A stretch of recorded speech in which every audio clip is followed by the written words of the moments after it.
Welcome home. We are WNST, AM 1570, Towson, Baltimore, and Baltimore Positive. We're taking the Maryland Crab Cake Tour out on the road. It's all brought to you by our friends at the Maryland Lottery. We have the Raven Scratch-Offs to give away, a full slate ahead into November, December. I got dates at Coco's. We're going to be at Gertrude's at the BMA on December 5th with Dan Rodrigues for the holidays. I just got word that Gina Shock's going to be joining us, Rock and Roll Hall of Famer, on December the 19th at Costas. We're going to be doing it in the bar. So I have holiday things and then November things, all of it brought to you by our friends at Jiffy Lube Multi-Care as well. Luke and I are going to get together now, talk about the injuries of Lamar Jackson and the Broncos coming to town. We've done a lot with the Broncos this week. You can find it all out at Baltimore Positive. Sean Drotar from Mile High Sports, Mike Kliss from TV there in Denver, written books on John Elway, as well as Brandon Stokely, who caught a few passes around here of significance as well. I buy things on the internet, Luke. You know this, right? And I've been a little wistful. I don't spend money on sports anymore. I almost went to Game 5 of the World Series on Wednesday, and I didn't. I'm still waiting to hear from Miss Griggs to see if my application for my Birdland membership has been approved or not, so I can start spending money with them again. But I bought this incredible piece of work on the internet. It came in a box, and it came literally in a box at like 6 o'clock on Wednesday night. And no sooner did I open this than the Yankees had blown the World Series at home at Yankee Stadium, and I thought, a day where a Stedman book would show up that I never knew existed. These are his columns from the 60s and 70s, and the missing columns of the characters of John Stedman, Mr. Diz, and all of these people, all of them are in here. So if I'm busy this weekend before the Broncos game, it's the best and worst of Stedman. And by the way, I just opened the book here, Luke.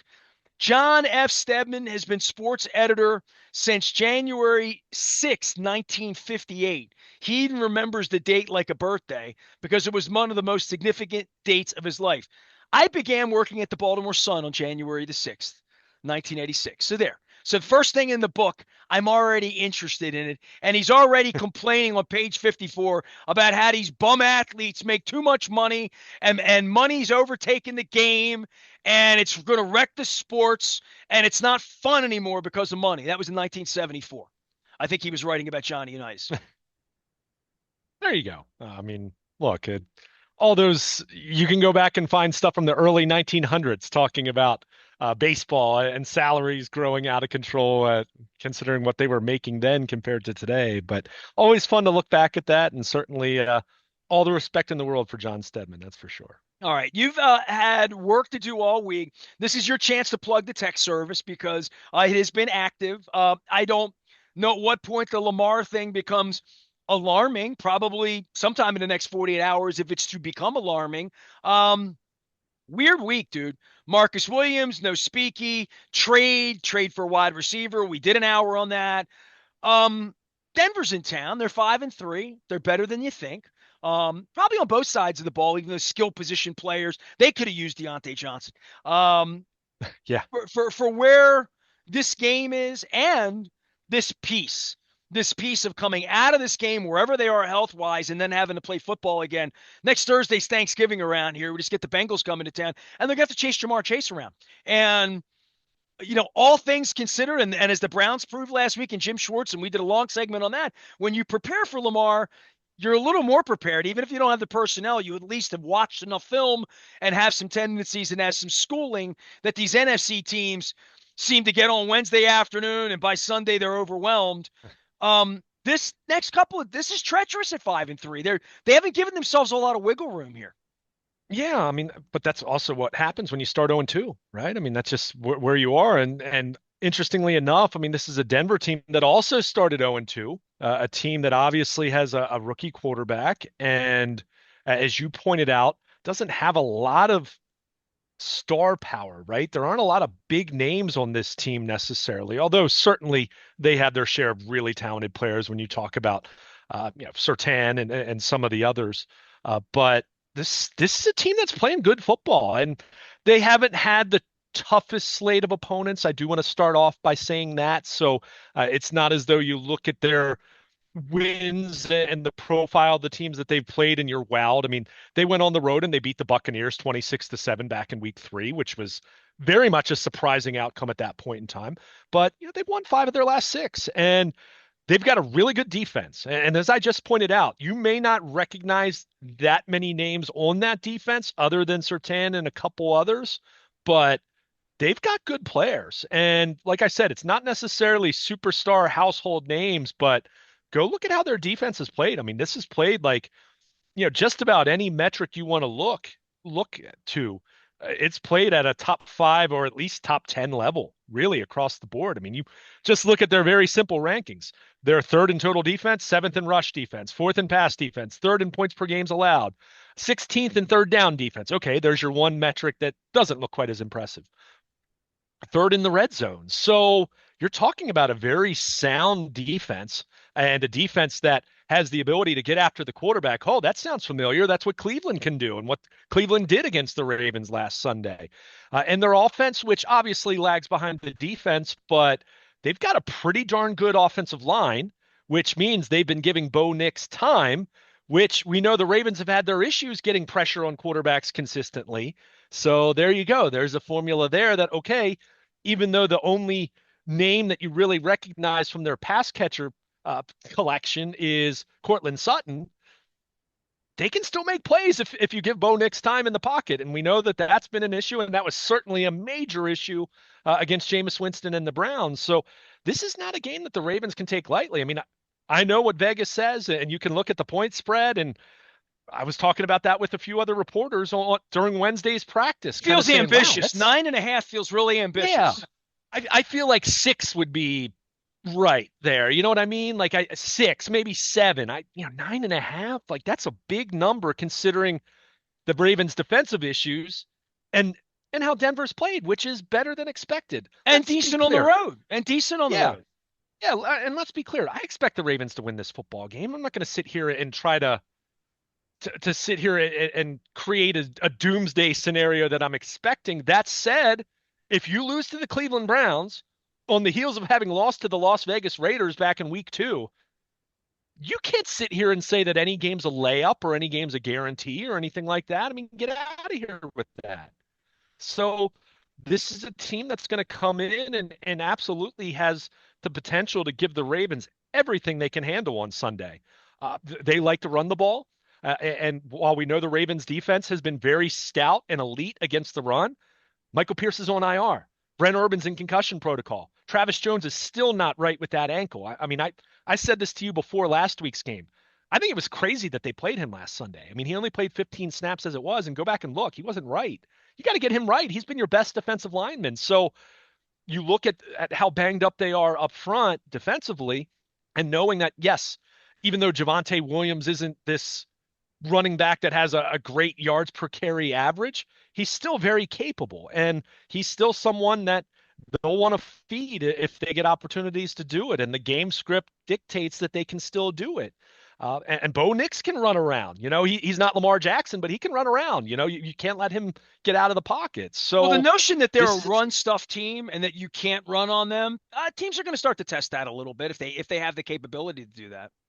Well, they will, but at the same time, and I kind of talked about this after the Cleveland game, you could throw all over the field on them. At some point in time, you can test it. I agree, but if your pass defense can't do anything to stop them, you get to a point where you say, well, why would I even bother to try to run against the Ravens? I'll just throw it all over the field, and teams have had success. Well, we got corners we got to get on the field, right? We have the quarterback on the injury report, like this and a game on Thursday, and a division game on Thursday, not for the Bengals chasing us, but for you trying to stay above water and make sure you're an above 500 team when this whole thing ends 2 weeks from now.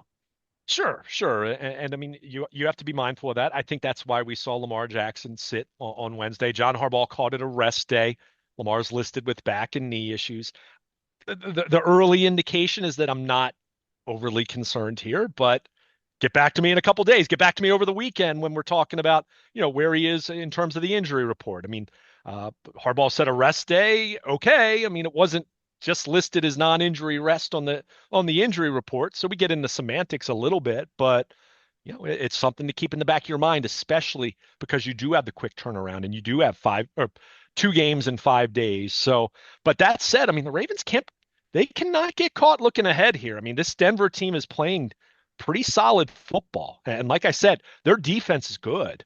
So that doesn't mean they're going to stop the Ravens. Let's be clear. I don't think any defense stops the Ravens, but are they capable of slowing the Ravens down offensively a little bit? Yeah, I absolutely think that, especially with their ability to pressure the pocket and get heat on quarterbacks. So I think this is the kind of game that on the heels of losing in Cleveland and laying the egg and playing as poorly as they did defensively, I would certainly hope they come out ready to play in this one and there's no sleepwalking or lull or anything like that. But again, you got to go do it, right? I mean, you can keep talking about Roquan Smith.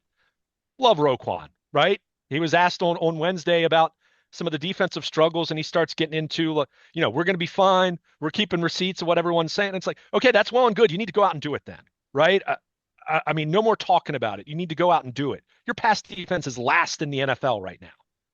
Last.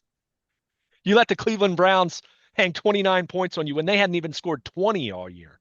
So this is not a place for, pride and complacency on the defensive side of the ball right now. There's urgency to get this thing fixed, or there should be, and they've got to figure it out. So again, this isn't a Denver offense that wants to chuck it all over the field by any stretch of the imagination.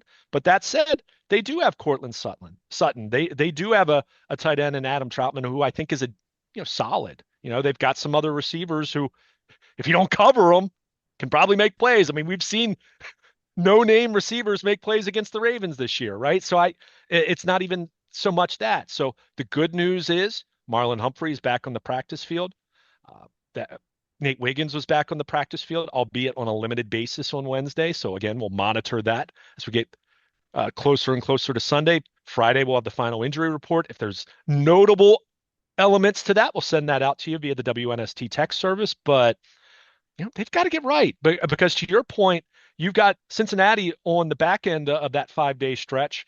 And look, the Bengals at this point, you see what their record is, right? I mean, they've got to do unbelievable work over the second half of the season, regardless of looking at their schedule and saying, hey, well, that looks pretty reasonable. Or they've got to go out and win games. They've got to win a lot of games. And for them, that's going to start with, not start because, they obviously they play another game between now and then, but their urgency is going to be at an all-time high. I mean, it's going to truly be a must-win game in week 10 for them. And we know what they did against this Ravens defense in Cincinnati several weeks back. So for the Ravens, you've got to strike the proper balance here of keeping yourself in good position physically for that one and hoping and praying that you get through Sunday's game okay in that regard. But you better not take this game for granted on Sunday. I mean, nothing should be taken for granted. Well, it's a crucial week. I mean, and it feels to me like it can be slipping a little bit when quarterbacks are on injury reports and quick games and you're rushing guys back. You mentioned Jones. Hey, look, Humphrey, Wiggins will be back out there this week. Let's see how they do on the backside of that. This Cincinnati game, I mean, I don't use the trap game thing or whatever, but I don't like playing football. You hate Thursday night football. I haven't watched it all year because you told me not to, so I've stopped. Good for you. I don't need to be on the Amazon site. They didn't even endorse the right political candidate last week at the Washington Post. So I didn't cancel my subscription because I didn't have one. But the Thursday night football, this is really where it feels treacherous to me going into this Sunday's game. Not just that you and I wake up Monday morning early with sand in our eyes and there are going to be players waking up not ready to play on Thursday. Same thing for Cincinnati side of things. I mean, I'll hear that, but this is just where it really taxes the organization at a time when they haven't had a bye. Players are starting to go by the wayside. It was all 2 weeks ago that you and I were zippity doo dah, and they're 5 in a row, and they're really healthy for where they are. It's changed a little bit, and I don't think they're going to get healthier on Sunday against Denver. You just hope to sort of survive this part of the season. And I think if they come out of it 6-4, I'm not shocked. They better not be 5-5. And if they're 7-3, they've done that Harbaugh'ian job of getting up off the mat from Cleveland, and DeCosta will make some trade next week. I mean, all that is sitting there for this franchise that's pulled it off before. But they got to pull their pants up in the next 6, 7, 8 days. Really run harder than they ran last week against Cleveland. Yeah, but it starts Sunday, right? I mean, you can obviously they're doing their advanced scouting and they've got people that are looking at the Bengals, and it helps whenever you're talking about a Thursday game. It always helps when it's a division opponent. And same thing goes for the Bengals playing the Ravens, right? But again, this Denver team is confident. They're playing confident football right now. I mean, they've won 5 out of 6. Their offense is getting better. Bo Nix is getting better. He can run. He can get out of the pocket. They haven't been able to pressure quarterback. So go look at his splits. And I saw this, I think it was Pro Football Focus, but also a couple other sites. Go look at Bo Nix's passing splits when he's got a clean pocket compared to pressure. He's been really good when they've given him time, and that offensive line's playing well. When he gets pressured, he's terrible and looks like a rookie. Well, the Ravens haven't been getting consistent pressure on Well, quarterbacks. they're not good at that, right? This Yes. So this that's is what I'm where you saying. I mean, dial up safety blitzes and you dial things up that he hasn't seen before. But that's where the confusion. They're already yeah. confused, right? They've already had Right. problems. And if he avoids a blitz because he's crafty enough to get out of the pocket, that's when you give up a home run for trying to hit a home run, right? Yeah, and that's right. The formula in the past would be to confuse, deceive pre-snap, simulated pressures, blitz, look like you're going to blitz and drop into coverage, all those things. The Ravens try to do those things, and that hasn't changed. If, in fact, because I've been asked this question, and look, I'm not Mike McDonald, right? I'm not Marvin Lewis. I'm not Rex Ryan.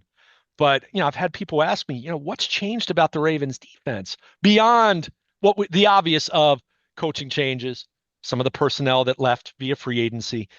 But if you look at the percentages of what they try to do in terms of the percent of their blitz, in terms of their pre-snap deception, and all those different things, percentage-wise, it looks very similar to last year, Nestor. It's not as though they blitzed a bunch last year and now they're not blitzing, or they didn't blitz last year and they're blitzing a ton this year. Or what you It's saw not with as Wink though Martindale was way different than what we saw from McDonald. Like there were yeah, definitely exactly. different. It was a different look.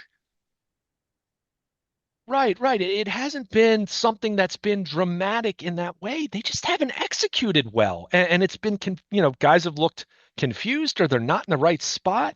And that's where I said, how much of this is game day? How much of this is going on? What's in the meeting rooms? How much of this is on the practice field? How much of this is, I will also throw this out there, and I'm less inclined to do this now than I was 3, 4 weeks ago. We've talked about it though. They faced the first half of the season. They faced a tougher stretch of quarterbacks, but you can't say that about Jameis Winston. You can't say that about Gardner Minshew, right? I mean, when you have guys like that are doing the things that they've done against them, then that argument holds no weight. But I will say this much, and maybe this is why we've seen and even the Ravens make the move for Deontay Johnson this week. Defensive performance is noisy year to year, and as great as the Ravens were last year, when you do throw in the coaching changes, and not just McDonald, they lost Denard Wilson, who was a very talented secondary coach. And I think that's a factor. Not saying it's all Chris Hewitt's fault, for example, or Doug Mallory, who they brought in, but Denard Wilson really had those guys sharp on their P's and Q's as far as their pre-snap and understanding their assignments and all of that last year. I mean, you looked at it and you saw how well all those guys played.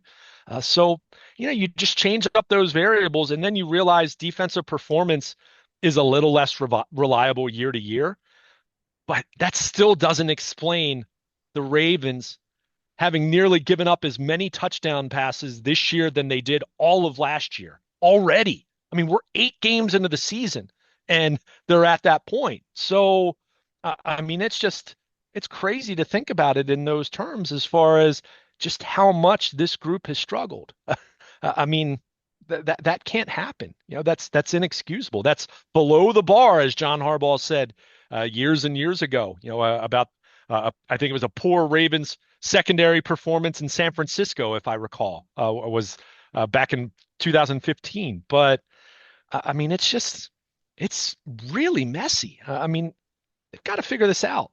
They don't need this defense to be the 2000 defense. They don't even need it to be last year's defense. When your offense is as explosive and efficient and diverse as this group has been, and now you add Deontay Johnson to the mix, just be average. Just get your pass defense back to being average. And if they do that, then this team's absolutely poised to go win a Super Bowl. But they've got a lot of work to get this group back to that point. And I think where there's some concern, and obviously Marcus Williams is a smoking gun example of this right now, is when you have a group that's struggling as much as that group is struggling, and they're so used to being successful. I mean, not just last year. I mean, the history of the franchise, the Ravens culture, as much as Lamar Jackson is changing that over the last 6 years, the Ravens, one word that describes them, defense over the last 25 years. We all know that. So when you have a defense that is performing like this one is, or should really say not performing as this one isn't performing right now, then it's kind of inevitable to start looking around and not saying that it creates a fractured locker room necessarily, but you do have everyone kind of looking over their shoulder like what's going on here? Why aren't you playing better? Or why aren't we getting this figured out coaching wise or whatever? So I'm not saying that's happening. Let's be very clear about that.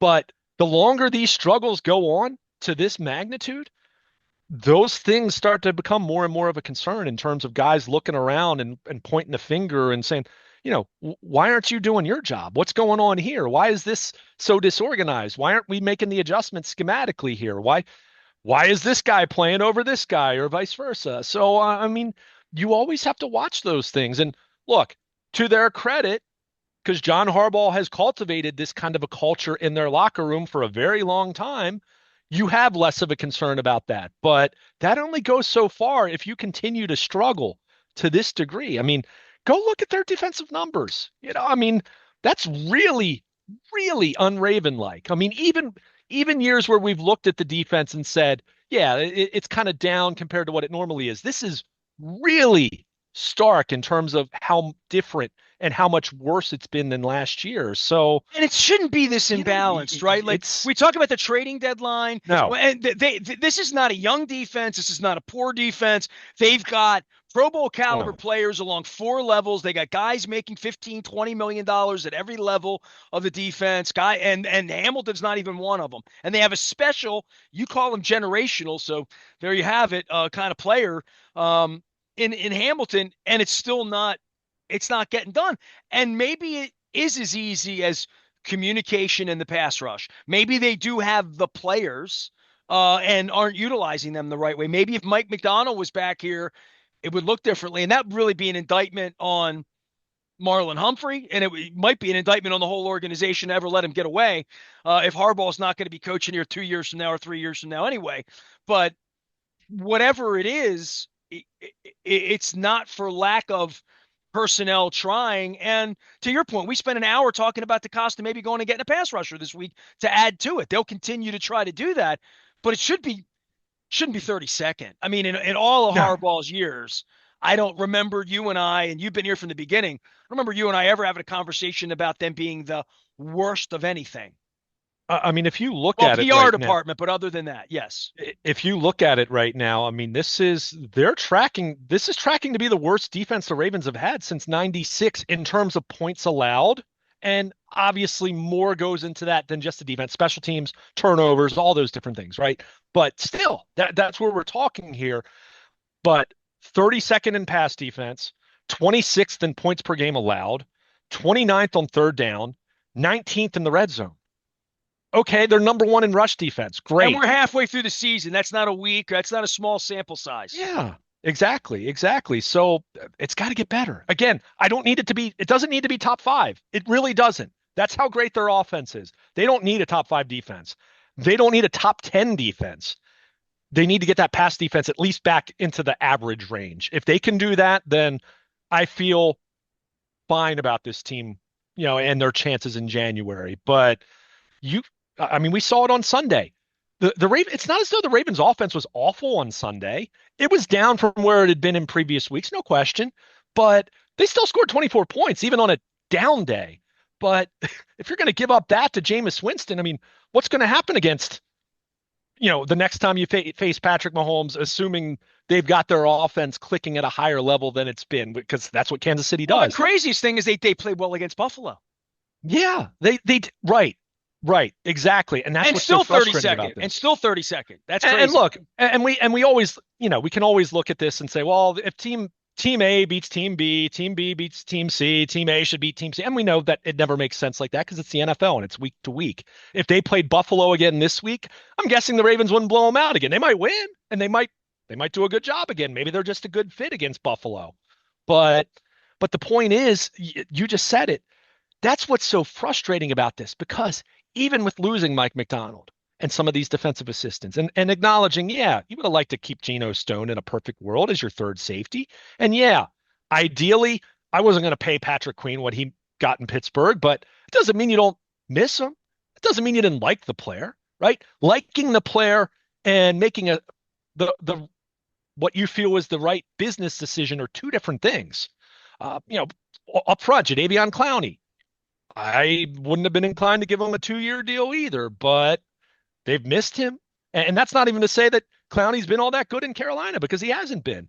But the version of Jadeveon Clowney they had last year, boy, they missed that because as great as Van Noy started off, and same for Odafe Owe, look at their pressure rate the last 4 weeks compared to the first four. And I don't think that means that I'm not saying they're bad players or anything like that. Far from it. But I think they're having to play too much because they don't have enough guys behind them that they really trust. Ngakoue right now is kind of their number 3 right there. I'd feel way better about him as my number 4, my number 5 in that rotation at this point in time. David Ojabo was a healthy scratch on Sunday. Tavius Robinson, I think is good for what he is, but he's more of a, tweener run stopping. I mean, they even slid him inside a little bit because they were so banged up on the defensive line on Sunday. Point is, you look at that pass rush group, they need another dude. I'm not saying it has to be Max Crosby because I don't think Vegas is going to trade him, but I really feel like they need another dude if they can go out and get that.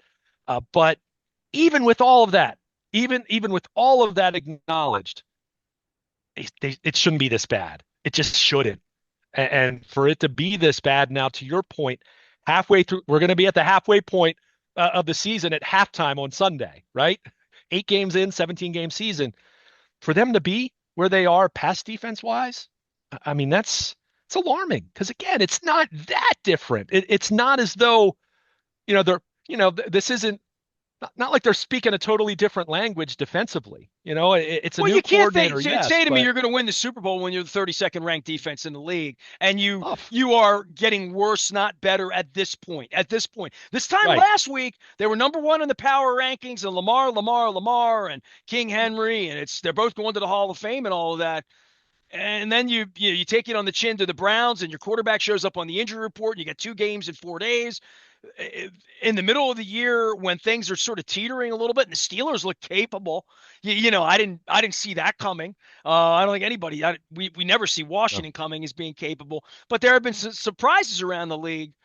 You need to make sure you're not the surprise on Sunday getting beaten at home by the Denver Broncos, who have played really well on the road and as a 9.5-point favorite.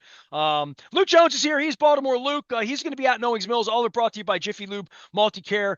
We are on downtime this week for the Crab Cake Tour. I thought I might be attending World Series games this week. I abstained, but I still celebrated the fact that the Yankees have squandered another World Series. Luke, any other parting shots on this? You'll get your predictions out, and all your observations will be out of Baltimore Positive before the game. And this is going to be a quick turnaround getting into Cincinnati next week as well, not to mention the election. And I want everybody to vote next week. Please vote. Do what I'm doing on Tuesday. I think I covered most of what I had to say. And again, I'll have some more tidbits and factoids and different things like that as I do my 12 Ravens thoughts and prediction for Sunday's game. I've already said to you, I expect the Ravens to win this game. They better win this game, especially on the heels of what happened in Cleveland and having Cincinnati coming into town 4 days later. But I'll throw something else out there. And this is a good news thing because we were just talking about a lot of negativity and they're 5-3. They just had a 5-game winning streak. All is not lost. I'll throw this out there as a positive. Keaton Mitchell was a full practice participant on Wednesday. Doesn't mean he's going to play Sunday. Let's be clear. I mean, this is a guy who just started practicing last week, but I've gotten the sense that they like what they've seen from him physically and that his speed and all of that. So as much as we're talking about Deontay Johnson and talked about Derrick Henry maybe running for 2,000 yards and Lamar, MVP favorite early on through 8 games, you add Keaton Mitchell back to that equation, another guy on the perimeter, another outside speed guy, man. And let's be clear. Derrick Henry's still going to carry the load, and Keaton Mitchell is, you know, what, close to not even 11 months removed yet from his ACL injury. So let's Well, and keep that in Justice Hill's mind. still, very And capable just too. right. But the point is, you add another potential home run hitter into this offense. I mean, that's where I joked. I said it about Deontay Johnson. If you get even a Keaton Mitchell that's 85% of what he was last year and throw him into the mix as another change of pace, maybe it won't matter that they have the 32nd ranked pass defense, because I don't know if you'll be able to stop them at that point. So I wanted to at least throw that out there. I don't know if that means he's going to play Sunday. It's kind of a weird time right now, Sunday and then a game Thursday after that. But Keaton Mitchell being a full practice participant, he shed the knee brace this week in practice. So just throw that out there. I wanted to be, we're Baltimore positive. This is still a 5-3 football team. This offense is unbelievable. Lamar is still playing at a MVP level, even if he's a little banged up this week. So yeah, they've got their defensive issues, and I am concerned about that. I'm not going to be disingenuous about that. But Keaton Mitchell, you throw him back into the mix too. And as I've said, if nothing else, I don't want Derrick Henry to have too much of a workload to the point where you want to keep him as fresh as can be in January, because that's all that matters for this team at this point. So you throw Keaton Mitchell into that mix a little bit, and hey, maybe it's only 4 or 5 carries a game or something like that.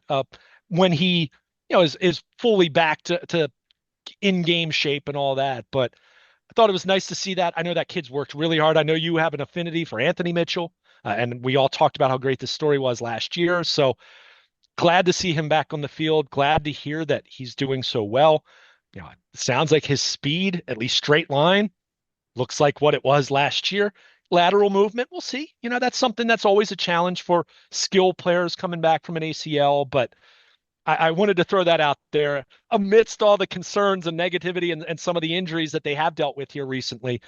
Keaton Mitchell looking good and making progress as he's working his way back to an in-game return that, not saying it's imminent, not saying it will happen Sunday, but, feels like it's not too far away at this point in time. If you're not on the WNST tech service, you get on it. You'll get all the breaking news first. If anything happens with Lamar, if there's any trades, anything weird's going on, we're at the end of the baseball season now. So if the Orioles are going to do anything, if there's news to be made, they can make it because they have that sort of moratorium on any sort of news during the World Series. So that baseball part's over. And the Yankees still lost. The Yankees still lost. The Yankees still lost. They're not the champions. The Yankees lose. The Yankees lose. We're going to be doing the Maryland Crab Cake Tour throughout November and into December. It's all brought to you by our friends at the Maryland Lottery. I have Raven scratch-offs to give away. I'm going to get some holiday scratch-offs as well because they are now out. They don't have the sniffers this year. John Martin hates when I call them sniffers. The scented, no scented lottery tickets this year. So there goes all the fun. All the fun. My bag smelled like gingerbread till like March last year, so it was good. We're going to be at Coco's. We're going to be at Fadley's. We're going to be at Costas. We're going to be at Gertrude's. We're moving the show around a whole bunch. Hope to bring it back out to Carroll County as well later on this month, so we'll have some more words on that. Also, our friends at Jiffy Lube Multi-Care putting us out on the road. I'm wearing my Curio Wellness shirt along with Foreign Daughter.